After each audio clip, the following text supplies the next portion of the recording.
can't beat properly home-cooked popcorn. Start off with just a touch of oil in there. As it lightly starts to smoke, corn in. So now, get your lid, never leave it far away from you. Sounds like it's raining. It's not. It's those popcorn kernels trying to pop out. Boom. Delicious. Just a little shake of the pan. Get it going. And then lift that lid at your peril. See? It's a very excited pan in there. And when all that little pitter-patter stops, you know your popcorn is cooked. Nice. You could eat it fresh from the pan, but I've got another plan. I'm gonna make a salted caramel popcorn. Start off with your sugar into the hot pan. Never stir a caramel, otherwise it crystallizes. It's a salted caramel, so a nice pinch of salt in there as well. Now, once you've got it to a really nice dark caramel flavor, stir in your butter very carefully. Caramel's very, very hot. Half a teaspoon of bicarbonate of soda kickstarts the reaction that gives the caramel a honeycomb flavor. Mix that in. You'll see it reacting almost like a large crunchy in the bottom of your bowl. Now the gas is off, and that caramel is a nice, dark, rich flavor. Now pour in the popcorn to coat it with that incredible caramel. Give that a good mix. It's that easy, and it's gonna taste amazing. Lay that nice and flat. Once that cools down, it becomes nice and brittle. But you've got that nice salted caramel flavor, which just takes popcorn to a complete different level. Whilst the popcorn cools down, it's onto my prawn tostada. Wonderful prawns. Gonna marinate them first with a little bit of garlic. Nice and fine. And don't worry if you can't slice thinly, just get a little grater and grate the garlic nice and fine as well. Nice pinch of chili flakes over your prawn. Garlic in, salt, pepper, and olive oil. Give that a really nice little mix. Whilst the prawns marinate, I'm gonna knock up a salad. This is a really nice sort of light, fragrant salad. Radishes, topped and tailed, and then into quarters. Cherry tomatoes, halved. Spring onions, sliced and seasoned. And then, just to liven things up, a little bit of chili in there. And slice them on an angle. Now the avocado, cut in half. Give that a little twist. So you just go down, and down, and down, carefully with your knife. Turn it around, go down, and down, and down. And then you take your spoon, and you've got your diced avocado coming out already. Now, baby gem lettuce. Halve, then shred. Freshly squeezed lime juice and a little drizzle of olive oil. Tostada is a classic Mexican-style open tortilla, so that lime complements it beautifully. Lastly, roughly chopped coriander and give it a mix. That is the perfect base for a tostada. The salad's ready. Now for the prawns, and don't be afraid of getting the pan nice and hot. Teaspoon of olive oil in. Anything less than that sizzle, when you put that first prawn in there, don't put them in. Keep them nice and flat. Make sure you've got all that marinade in there as well. Watch them change colour rapidly. I'd rather cook them quicker in a hotter pan and slower in a colder pan. The difference in taste is night and day. The prawns will take just 2 minutes to cook through. Lime juice just over the top. Nice. Toss them over the lime. These are corn tortilla, quite robust, and it's the kind of base that doesn't disintegrate. Hot pan in, it's a dry pan, so that corn tortilla goes nice and crisp on the outside. And look, crispy shell. To build them, generous with the salad. That base will stay nice and crisp. Next, with your prawns, I like to keep the tails in to the center and lay the round part of the prawn on the outside. And there we have a delicious, yet very humble prawn tostada. Followed by my superb salty caramel popcorn. Beautiful.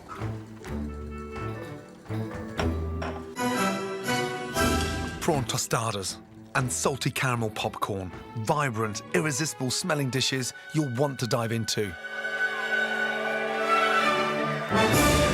Big and bold. When I was living in France, I stayed there for 3 years. Once, twice a week, I treated myself to the most amazing, bold breakfast. And it started off with these beauties here. Merguez. Cheap, but incredibly tasty. Start off with a nice hot pan. Merguez in. It's a very spicy sausage. Doesn't need any help, doesn't need any chili. Just a touch of salt and pepper. You can smell the spice. They're starting to release all that wonderful oil, that flavour in there. Add a couple of cloves of finely sliced garlic. Spread the garlic across the pan. It instantly changes colour. Takes on this nice, dark, rich, golden colour. Now, take a look with the heat out with the parsley.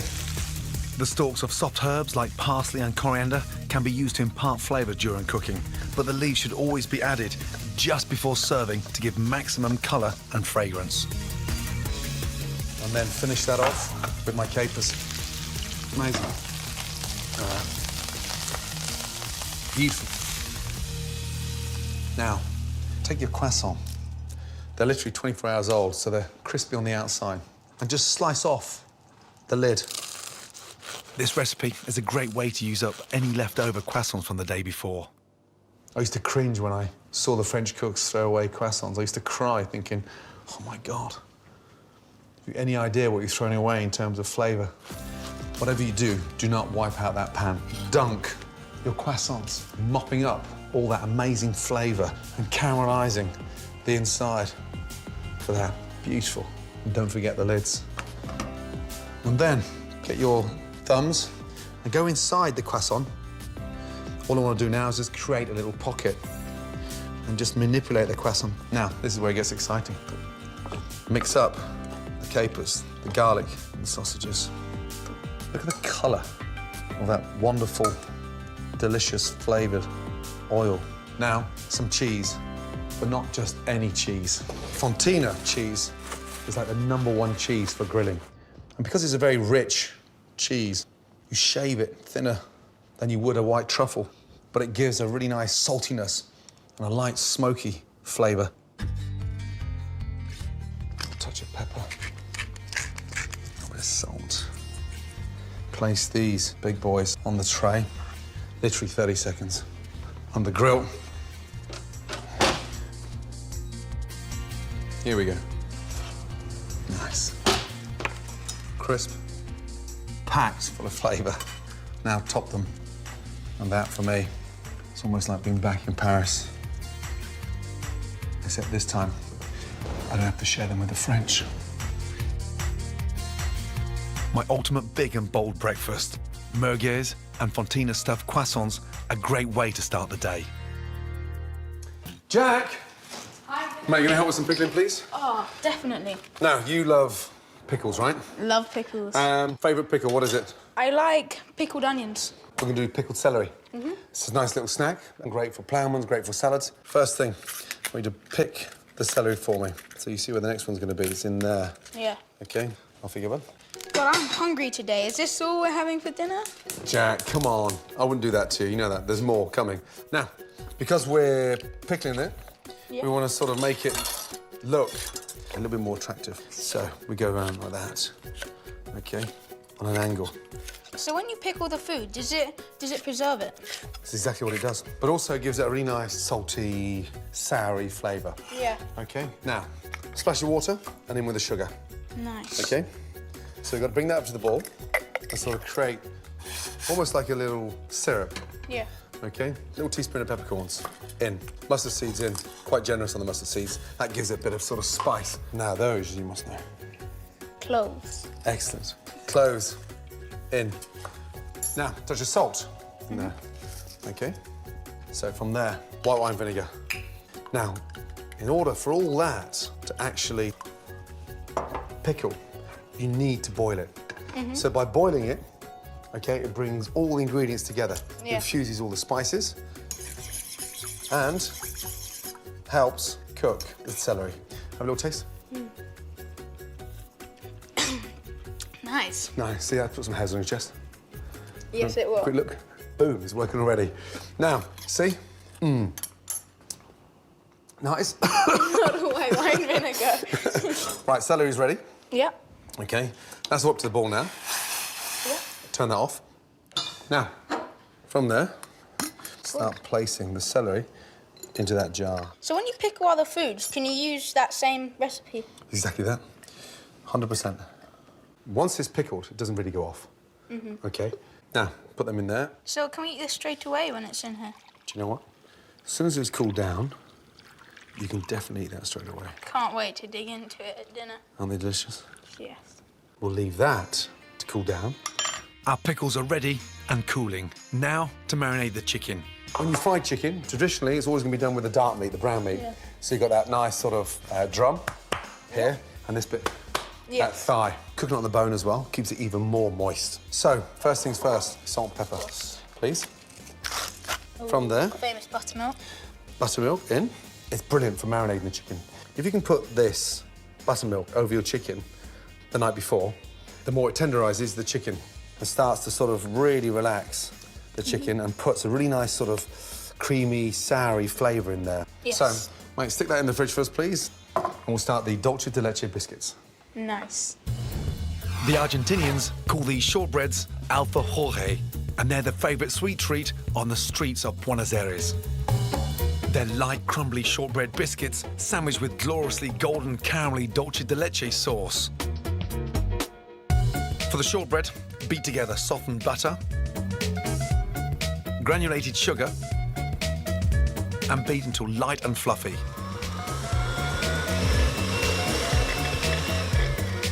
Add 1 egg, slice vanilla pods, scrape out the seeds, add to the mix, and beat again. Sift plain flour, corn flour, and baking powder.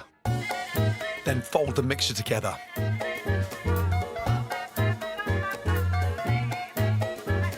Using floured hands, roll into small balls, flatten into discs, and place on a baking tray.